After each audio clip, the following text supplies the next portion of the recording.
The moment I saw my name tag at my son's wedding, I knew what Victoria Sterling Williams thought of me. Richard Peterson, the charity case, her writing said. Her rich family laughed loudly when they saw it. My chest felt tight with anger I'd held for a long time. I smiled politely, put the tag on my blue jacket that felt cheap next to their fancy clothes, and walked away quietly. I needed to make one important phone call. By morning, they would learn what real charity means. If you're watching this, please subscribe and tell me where you're watching from. Let me tell you how we got here. This story starts 6 months before that sad Saturday in June. My son Daniel fell in love with Victoria Sterling. She was 29 and very pretty, from a very rich family. They have so much money they build parts of museums and name libraries after dead people. When Daniel first brought her home, I saw her mean look as she looked around my small living room. It had old furniture and cheap picture frames. "How quaint," she said, sounding fake nice. "It's refreshing to see someone not obsessed with things." I held my tongue, feeling hot inside. My boy was happy, and at 42 he deserved love. If only he could see past her beauty to the coldness inside. But love, as I've learned in my 68 years, can make even smart people act foolishly. But I knew something they didn't. I had a secret, a big secret. It would change everything. I had to wait for the right time. But now, seeing that name tag, I knew the time had come. I had to act. The anger inside me turned into a plan to teach them a lesson they would never forget. Helen taught me that love can blind people. She knew she was my wife. She died 3 years ago. She left me her empire. But I kept it a secret. I wanted to see if my son's wife was real, or just a fake person who only cared about money. I had to find out. Helen's empire was huge. It had banks, companies, and even parts of the city. But I kept it quiet. I didn't want to show off. I wanted to see who was real. The Sterlings thought I was weak, but I was strong. I had a plan to teach them a lesson. The engagement party was my first real taste of what I was up against. It was held at the Sterling family estate in Greenwich. It was full of rich people. Crystal chandeliers hung from ceilings painted by famous artists. The guest list was full of people who talked about boats and fancy parties. I wasn't invited to. Daniel's mother-in-law, Penelope Sterling, introduced me to her friends. She acted like I was something bad that had attached to her daughter's happiness. "He's from Ohio," she said. She made Ohio sound like a poor country. But I played my part. I smiled, complimented the food, and pretended not to notice how conversations stopped when I came near. After all, I had reasons for staying quiet. Some games need patience, and I've always been very patient. I watched the rich people laugh. They didn't know I owned parts of their world. I knew their secrets. I knew their weaknesses, but I didn't say anything. I waited. Patience is a weapon. It takes time to build a trap, but I was ready. The wedding planning showed how much the Sterling family disliked me. Every decision was made without asking me, even though I offered to help. When I said I wanted to pay for the rehearsal dinner, Penelope Sterling laughed out loud. "Oh, Richard, how sweet," she said.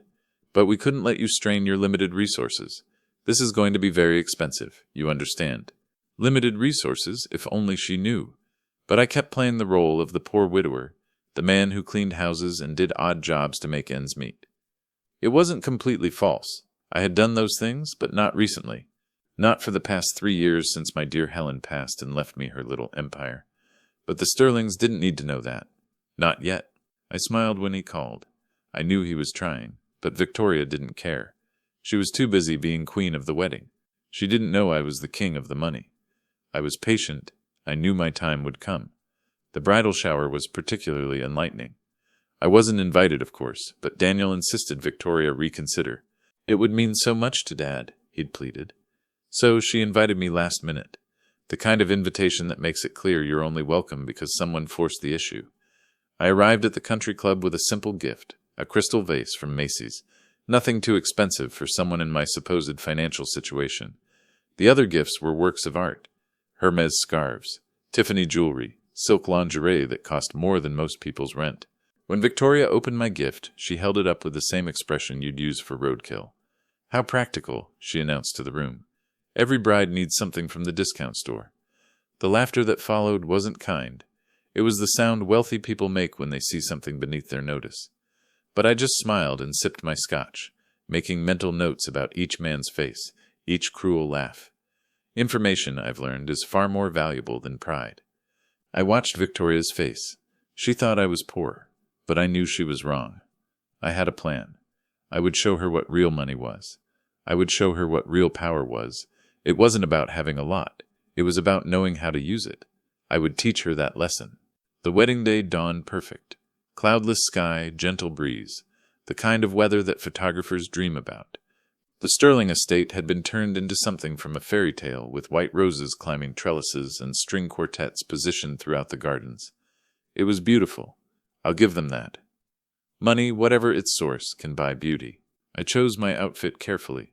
A navy blue blazer from Nordstrom Rack. Simple but elegant. Nothing that would upstage the bride or draw attention from the wedding photographer. I wanted to blend in, to be forgettable. Sometimes the best revenge starts with being underestimated. The sun was bright. It felt like a new day. But for the Sterlings, it would be the end of their world. I knew it. I could feel it. I was ready. The ceremony was lovely. Watching Daniel's face as Victoria walked down the aisle in her $15,000 Vera Wang gown. For a moment, I almost forgot my purpose. Almost let myself believe that maybe I'd misjudged her. That love might soften her sharp edges. Then she caught my eye during the ring exchange and gave me a look that could freeze champagne. The reception was where everything unraveled. I found my table, number 12 naturally, tucked away near the kitchen doors, with Daniel's college roommates and their wives, not with family. Family was at table 1, where the Sterlings held court like royalty receiving subjects, but I didn't mind.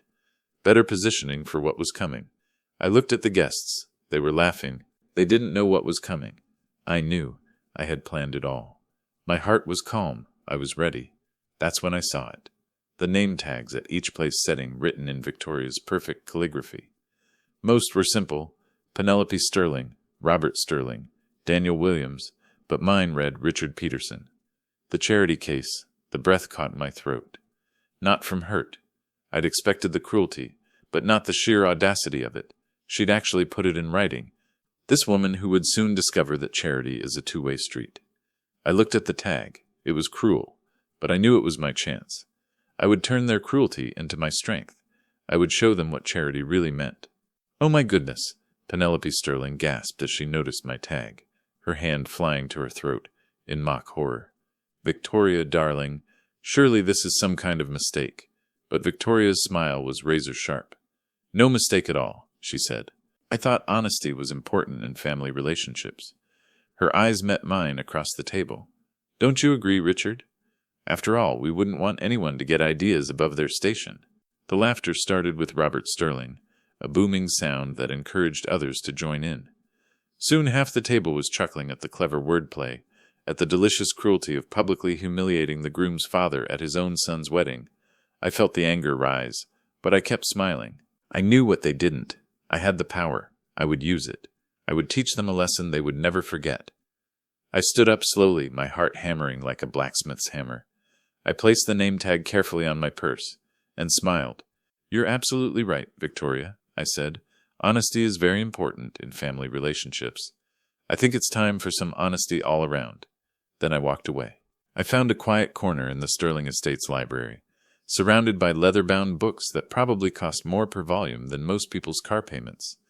The irony wasn't lost on me, making the call that would change everything while surrounded by the symbols of their supposed superiority. My fingers didn't shake as I dialed. They should have, considering what I was about to set in motion. But I've never been one for dramatics, just cold, calculated action when the situation demands it. The library was quiet except for the ticking of a clock. It was the same clock that had been in the Sterling house for generations. It had seen many parties, many secrets. Now it would hear the end of their empire. I thought of Helen. She always said, "Never let them see you coming until it's too late." I smiled. She was right. The Sterlings never saw me coming because they thought I was just a poor man. But I was the one who held all the power. "Ronald, it's Richard," I said. "I know it's Saturday evening, but I need you to execute the Sterling portfolio adjustments we discussed. All of them tonight. Ronald Hayes has been my attorney for 15 years, since before Helen died and left me her business empire. He's also one of the few people who knows exactly how much that empire is worth." When he cleared his throat on the other end of the line, I could hear the concern in his voice. "Richard, are you certain? Once we pull those investments, There's no going back. The ripple effects will be significant. I'm very certain, I said. And Ronald, activate the accelerated payment clauses on the Sterling Holdings loans. All of them. A long pause. That will trigger immediate default proceedings. Robert Sterling won't have 72 hours to respond. 48 hours should be sufficient. I watched through the library window as wedding guests mingled on the terrace, champagne glasses catching the evening light like tiny suns. After all, we wouldn't want to be unreasonable. And if they try to negotiate? I thought about Victoria's name tag, about the laughter, about 3 years of careful planning leading to this moment. Tell them the charity case sends his regards. I looked at the stars. They were bright. Helen loved the stars. She said they were like dreams. I had a dream to teach them a lesson. Now it was time. I made the call. It was done. After ending the call, I slipped back to the reception long enough to kiss Daniel goodbye and congratulate the happy couple. Victoria was radiant in her triumph, accepting compliments on her honesty with false modesty that made my teeth ache. She had no idea she'd just triggered her own financial apocalypse. "Leaving so early?" she asked as I approached the head table. "But we haven't even cut the cake yet." "I'm sure you'll manage without me," I replied sweetly. "After all, you're so good at making do with less." Her laugh tinkled like breaking glass. "Oh, Richard, you're so funny," she said. "I do hope we can maintain this understanding between us." Understanding? Yes, we definitely had an understanding now.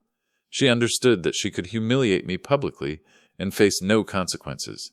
I understood exactly who she was beneath the beautiful surface. What she didn't understand yet was who I was beneath mine. I walked away. My heart was heavy, but I knew it was right. I had to do this. It was for Daniel. It was for the truth. I had to show them what real money was, not just numbers. It was about people. The next morning, I sat on my small apartment balcony with coffee and waited. By my calculations, Robert Sterling would receive the first notification around 8 a.m. The banks didn't waste time when billions were at stake, even on Sundays. People always assume that money talks, but in my experience, it whispers. The real power lies in knowing which whispers to listen to and which ones to ignore. Helen taught me that during our 35 years of marriage, as she built her investment company from a one-room office into a financial empire that touched every major market on the East Coast. When she died 3 years ago, everyone expected me to sell. A widower in his 60s, they assumed, would want to simplify his life, maybe buy a nice condo in Florida and live off the interest. They didn't expect me to step into Helen's shoes and discover I had a natural talent for seeing the weak spots in other people's financial armor. I looked at the sunrise. The sky was orange and pink. It was beautiful. Helen loved sunrises. She said they were like new chances. Every morning was a chance to start over. I took a deep breath. Today was the day the Sterlings would learn their lesson. I knew they would panic, but I also knew they could change. If they worked hard, they could earn back respect. But if they didn't, they would lose everything. The choice was theirs. My phone buzzed at 8:17 a.m. It was Daniel. "Dad, I just got the strangest call from Victoria," he said. "She's crying about some kind of financial emergency. Her dad got calls from lawyers this morning. Something about investments and loan defaults. Do you know anything about this?" I sipped my coffee, watching a cardinal build its nest in the oak tree outside my window.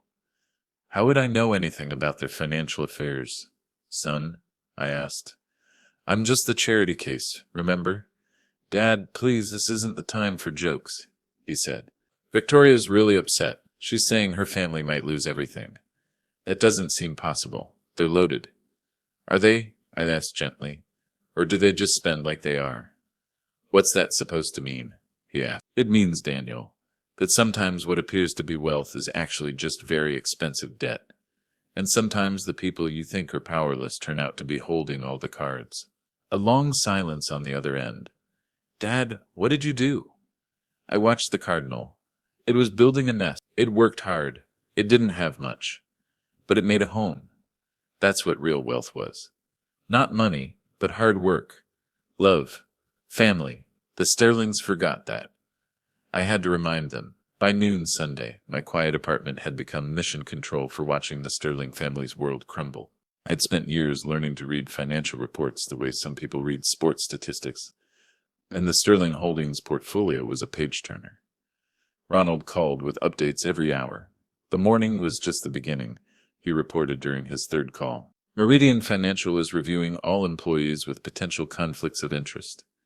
Robert Sterling might lose his job. And the house? They could lose it Tuesday unless they can produce $2.3 million by end of business tomorrow. Given their current money problems, that seems unlikely. I smiled. They were falling. But I wasn't done. I had more plans. I wanted them to learn. Not just lose money. I wanted them to learn what real charity was. My phone rang again.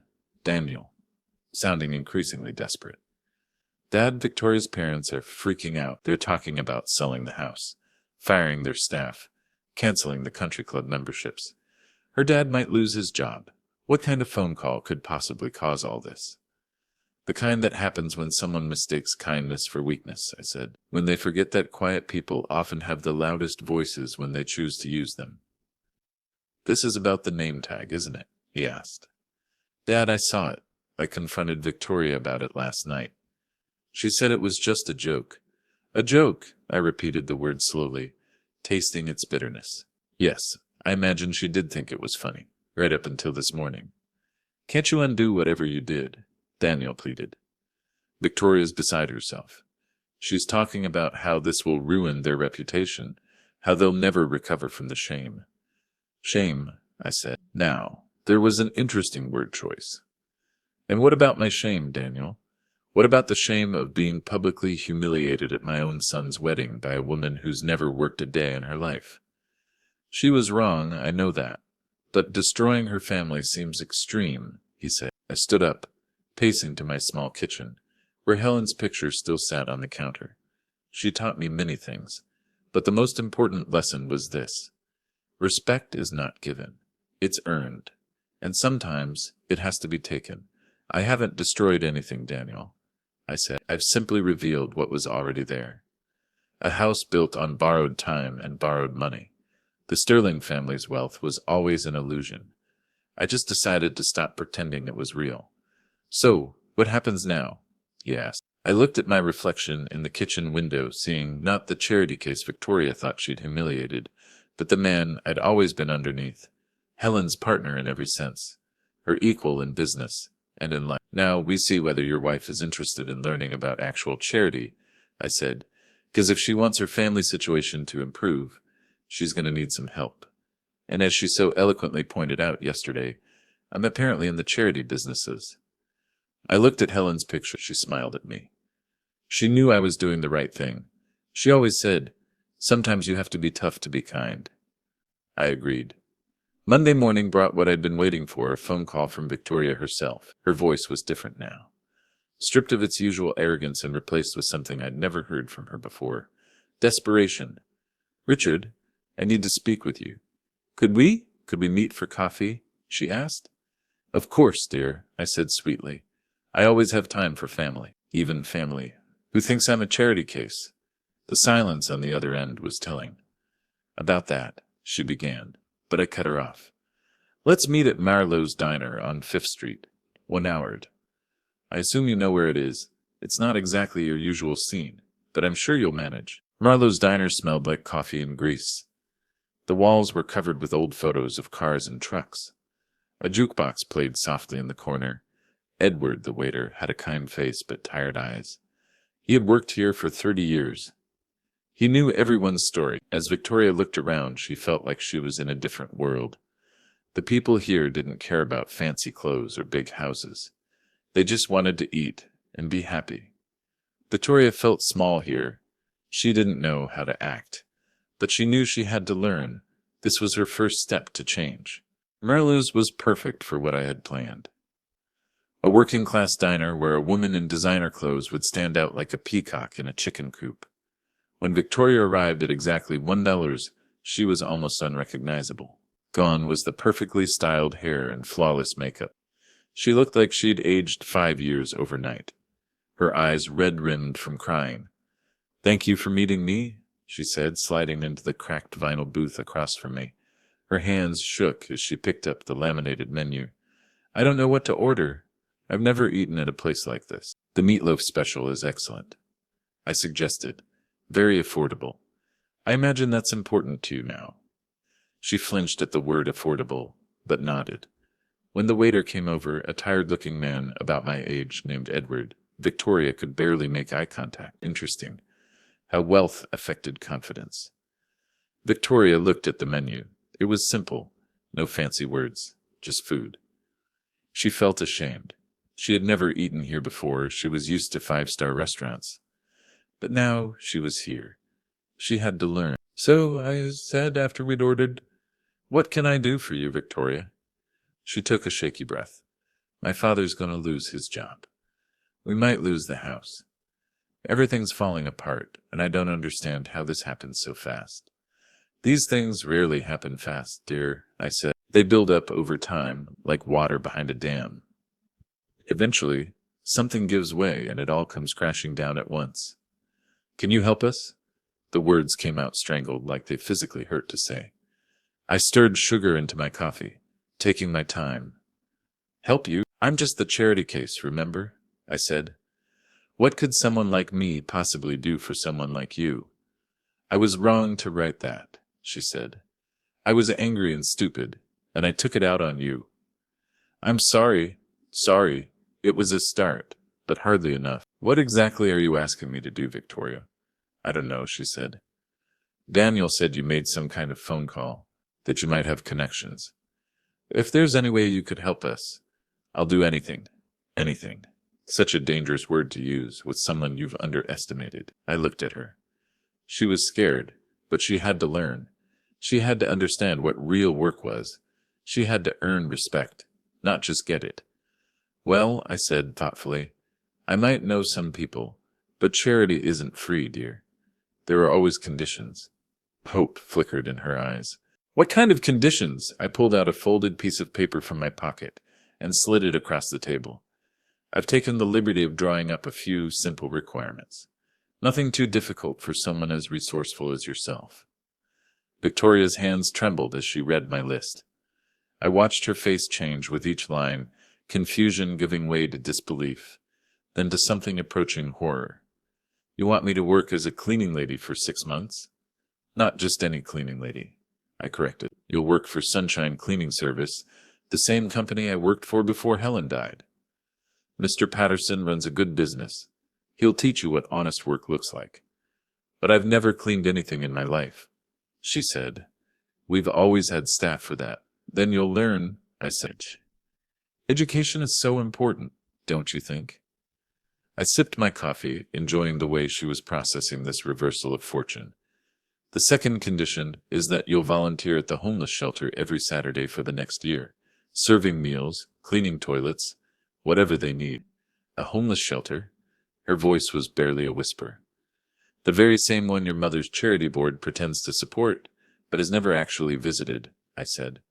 "You'll get to meet the people you've been helping from a distance all these years." She kept reading, her face growing paler with each requirement. "You want me to live in your apartment building in a studio unit? Just until you can afford something better on your cleaning lady's salary," I said. "It's a nice building. I live there myself, remember, though I suppose you'll be seeing quite a bit more of it than you expected." The meatloaf special arrived, giving Victoria a moment to compose herself. She pushed the food around her plate, without eating, clearly struggling to process what was happening to her world. "And if I agree to all this," she asked finally, "you'll help my family?" "I'll make some phone calls," I said. "See what can be done about those pesky loan defaults. Maybe even put in a good word for your father at his company." I paused, watching her carefully. "Though I should mention I have some influence at Meridian Financial, more than you might expect from a charity case." Something flickered in her eyes, the first hint that she was beginning to suspect there was more to me than she'd assumed. "What kind of influence?" she asked, smiled mysteriously. "The kind that comes from knowing the right people. Your father works in the buying department, doesn't he? Handles major corporate buyouts." "Yes, but I don't see what that has to do with—" "Oh, I think you'll find it has everything to do with your current situation," I said. "You see, Victoria, companies like Meridian don't just lose money overnight unless someone very powerful decides they should." The fork slipped from her fingers, clattering against her plate. "What are you saying?" "I'm saying that perhaps you should have asked more questions about your new father-in-law before deciding to humiliate him at a public event," I said. Background research is so important in business relationships. She stared at me like she was seeing me for the first time. Who are you? She asked. I'm exactly who I've always been, I said. The man who raised your husband to be a good man. The man who's watched you treat him like an accessory to your social status. The man who's about to give you a choice that will determine your family's future. I reached across the table and tapped my list of conditions. You have 24 hours to decide. Accept my terms and I'll consider helping your family. Refuse, and by Friday, you'll be learning exactly what real charity looks like when you're on the receiving end. Victoria looked at the menu. She realized she was not alone. Many people worked hard every day. They didn't have money, but they had dignity. She wanted to be like them. She wanted to earn respect. Tuesday evening brought an unexpected visitor to my small apartment. Robert Sterling stood in my doorway looking like a man who'd aged a decade in 3 days. His usually perfect appearance was disheveled. Wrinkled shirt, unshaven face. The hollow look of someone who'd discovered his entire world was built on quicksand. Mr. Peterson, I hope you don't mind me coming by unannounced, he said. I got your address from Daniel. Not at all, Mr. Sterling. Please come in. Stepped aside, watching as he took in my modest living space. The same eyes that had looked through me at his daughter's engagement party now catalogued every detail with desperate attention. Can I offer you coffee? I'm afraid I don't have the expensive brands you're accustomed to. Coffee would be fine, he said. He settled heavily into my small dining chair, looking completely out of place among my thrift store furniture and discount store decorations. While I prepared the coffee, he cleared his throat several times, obviously struggling with how to begin. Finally, as I set his cup down, he spoke. I know what you did. Do you? I said. I sat across from him, genuinely curious. What exactly do you think I did? You orchestrated everything, he said. The loan defaults, the investment withdrawals, even my position at Meridian being under review. Someone with serious financial power decided to destroy my family, and the timing suggests it was you. I had to admire his directness. He was so desperate he stopped acting fancy and became more honest. That's quite an accusation, Robert, I said. What makes you think someone like me would have that kind of power? Because I spent all night going through the corporate structures of the companies that pulled their support, he said. Different companies to hide money, ways to invest together, special ways to manage money, all very sophisticated financial instruments, and all leading back to one source of funding, which is the Williams Foundation. The Harold Williams Foundation, the same Harold Williams who built Meridian Financial from nothing and sold it to Sterling Holdings' parent company 15 years ago. The silence stretched between us as I sipped my coffee. So, he'd finally done his homework. Better late than never, I suppose. Harold Williams, I said slowly, was my wife.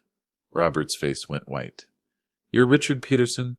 The Richard Peterson, Harold's widower, who inherited everything. Yes, I said. I set down my cup with deliberate care, including owning enough to control the parent company that owns Sterling Holdings, including the investment firm that handles your family's portfolio, including, as of last year, 60% ownership in Meridian Financial itself. The coffee cup slipped from his hands, shattering against my linoleum floor. You've been playing us from the beginning. Playing you? I said. No, Robert. I've been watching you, testing you, seeing what kind of people my son was marrying into. I stood up, getting paper towels to clean up the spilled coffee. I learned a lot from this. The engagement party, the wedding planning, all those times you seemed so meek and accommodating. I was gathering information, learning about your family's character, your true financial situation, your values. I knelt to clean up the broken ceramic. Do you know what I discovered? He shook his head, apparently beyond words. I discovered that your daughter wrote charity case on my name tag at her own wedding. That your wife introduced me to her friends as something embarrassing she had to tolerate. That your entire family found it amusing to mock a man they believed was powerless. I stood up, disposing of the broken pieces in my small trash can. But most interesting of all, I discovered that none of you ever asked who I really was. You saw what you expected to see and never looked deeper. What do you want from us? He asked. For the first time in our conversation, I smiled. I want you to understand what charity really means, Robert. It means helping someone who can't help themselves. Someone powerless who needs assistance from someone with power. I walked to my pocket and pulled out Victoria's copy of my conditions list. Your daughter has until tomorrow to give me her answer. I suggest you encourage her to choose wisely. Robert looked at the broken cup. He felt small. He had always thought he was powerful. But now he saw he was not. He had to learn. He had to change. The next afternoon, Victoria arrived at my apartment with Daniel in tow. My son looked confused and hurt. The expression of a man who was finally realizing his father isn't who he'd thought he was, and neither was his wife. "Dad," he said as they settled on my small couch, "Victoria told me about your conditions. This is crazy. You can't seriously expect her to work as a cleaning lady." "Why not?" I said. "It's honest work. I did it myself for 2 years after your mother died, before I fully understood what she'd left me." Victoria had been staring at her hands, but now she looked up. "You really clean houses?" she asked. "Every day," I said. "Scrubbed toilets, mopped floors, dusted furniture for people who treated me like I was invisible. It was humbling work, but it taught me something valuable about character." "What's that?" Daniel asked. "It taught me that how you treat people you think are beneath you reveals everything about who you really are," I said, looking directly at Victoria. "Your father-in-law, the charity case, has been cleaning up other people's messes his whole life. The only difference now is that he has the power to choose whose messes he's willing to clean up." Victoria's voice was barely audible. "I accept your conditions," she said. Daniel started to protest, but she held up her hand. "No, Daniel," she said. "He's right. I've been terrible to your father, and I need to make it right. If working as a cleaning lady and volunteering at a homeless shelter is what it takes, then that's what I'll do." "And the apartment?" I asked. "Leaving your comfortable life to see how the other half lives?"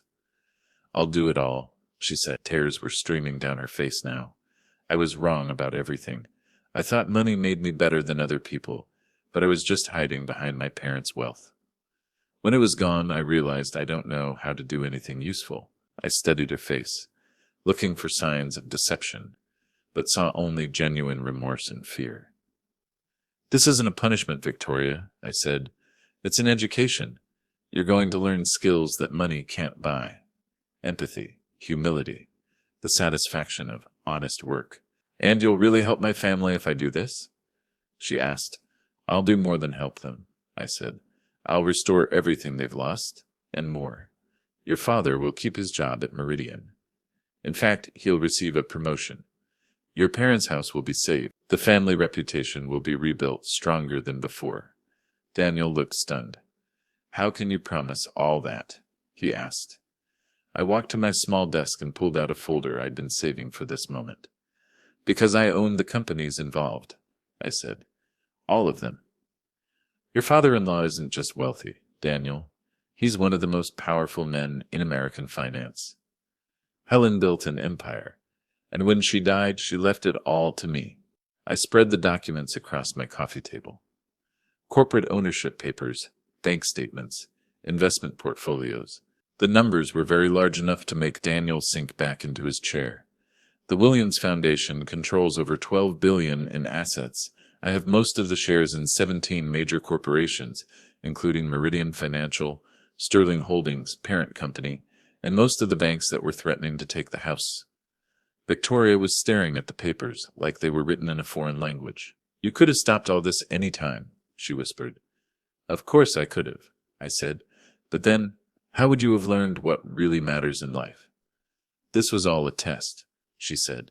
I nodded. "The most important test you'll ever take. And you failed it spectacularly when you wrote charity case on my name tag. But failure doesn't have to be final, Victoria. Sometimes it's just the beginning of real education." Daniel was shaking his head in amazement. "Dad, why didn't you ever tell me about any of it?" he asked. "Because I wanted you to love me for who I am, not what I own," I said. "Money changes people, Daniel. It makes them see dollar signs instead of human hearts. I needed to know that my family loved Richard the person, not Richard the billionaire. I looked at both of them sitting on my discount furniture in my modest apartment. Now you understand why I live simply, why I choose to drive a 10-year-old car and shop at discount stores. Real wealth isn't about what you spend. It's about having the power to help people and the wisdom to know when they deserve it. Daniel looked at his dad. He felt proud. He realized his dad was not just a rich man. He was a wise man. He had taught them a lesson they would never forget. 6 months later, I stood in the lobby of Meridian Financial, watching Victoria scrub the marble floors. Her once perfect hands were rough from honest work. She wore the blue uniform of Sunshine Cleaning Service with something I'd never seen from her before: pride. "Miss Peterson," she said, looking up from her work. "I didn't expect to see you here. I had a board meeting upstairs," I said. "Thought I'd check on how you're adjusting to your new life." She sat back on her heels, wiping sweat from her forehead. "It's hard work, but I'm learning things I never knew about myself. Did you know I'm actually good with my hands? Mr. Patterson says I have a natural talent for detail work." "I'm not surprised," I said. "You always had an eye for perfection. You just needed to apply it to something meaningful." Victoria's hands were rough now. They used to be soft from lotion and manicures. Now they were dry and strong. She didn't mind. Every time she scrubbed the floors, she felt like she was cleaning away her past mistakes. Mr. Patterson, the owner, smiled at her. "You're doing great," he said. "Hard work makes you strong." She nodded. For the first time, she felt proud of her hands. Over the past 6 months, I'd watched Victoria transform. The shallow socialite who'd humiliated me at her wedding had gradually disappeared, replaced by someone who understood the value of work, the dignity of service, and the importance of treating everyone with respect. "How are things at the homeless shelter?" I asked. Her face brightened. I had never seen that before. "Amazing," she said. "There's this little boy, Lucas, who comes in with his mother every Saturday. He's teaching me Spanish, and I'm helping him with his homework. I never realized how much I could learn from people I used to think were beneath me." Lucas was 7 years old. He loved to draw pictures of spaceships. Victoria helped him color them. She learned his favorite color was blue. They became friends. Lucas told her his mom worked 2 jobs. Victoria felt tears. She realized some people worked hard but still had little. She decided to help more. She started bringing extra food from the shelter. It felt good to give. "In the apartment?" she asked. "Small but comfortable. I'm actually going to be sorry to leave it when my 6 months are up. That is, if you're really going to hold up your end of the bargain." "Oh, I think you'll find I'm very good at keeping promises," I said. I reached into my pocket and pulled out a sealed envelope. "Your father's promotion was announced this morning," I said. "Senior Vice President of Buying with a significant salary increase." Her hands shook as she opened the envelope and read the official letter. "How did you?" she stammered. "I told you, dear," I said. "I own the company. Your parents' house is also being transferred into a family trust that will ensure it can never be lost to people they owe money to. Consider it my wedding gift to you and Daniel." Tears were streaming down her face, cutting tracks through the dust on her cheeks. "Why are you doing this after how badly I treated you?" she asked. "Because you passed the real test, Victoria." I said. "Not the one where you failed to show me basic human respect, but the one where you chose to change instead of making excuses. Character isn't about never falling down. It's about getting back up and becoming better than you were before." Victoria looked at the envelope. She felt hope. She knew she had changed. She was not the same person. She had learned. She had grown. She had grown. She was proud of herself. I helped her to her feet, and for the first time since I'd known her, she looked me directly in the eyes, as an equal. "The charity case," she said softly, "turned out to be the one offering charity." "That's how charity is supposed to work," I replied. "Those who have the most give to those who need it most.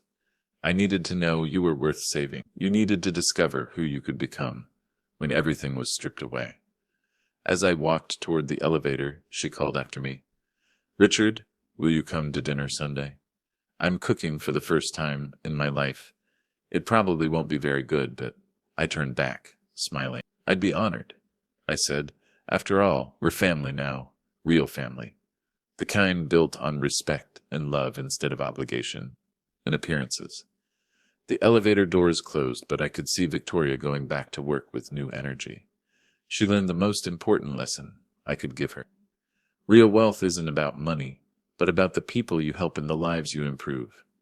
At my son's wedding, His new wife had written my name tag as the charity case. She'd expected laughter and got education instead. Sometimes the best revenge is helping someone become the person they were always capable of being. And sometimes the greatest charity we can offer is the chance to discover our own capacity for grace. Thanks for listening. Don't forget to subscribe and feel free to share your story in the comment. Your story matters. As the elevator doors closed, I thought of Helen. She would be proud. I had done what was right. I had taught them a lesson, but I had also given them a chance. That was real charity.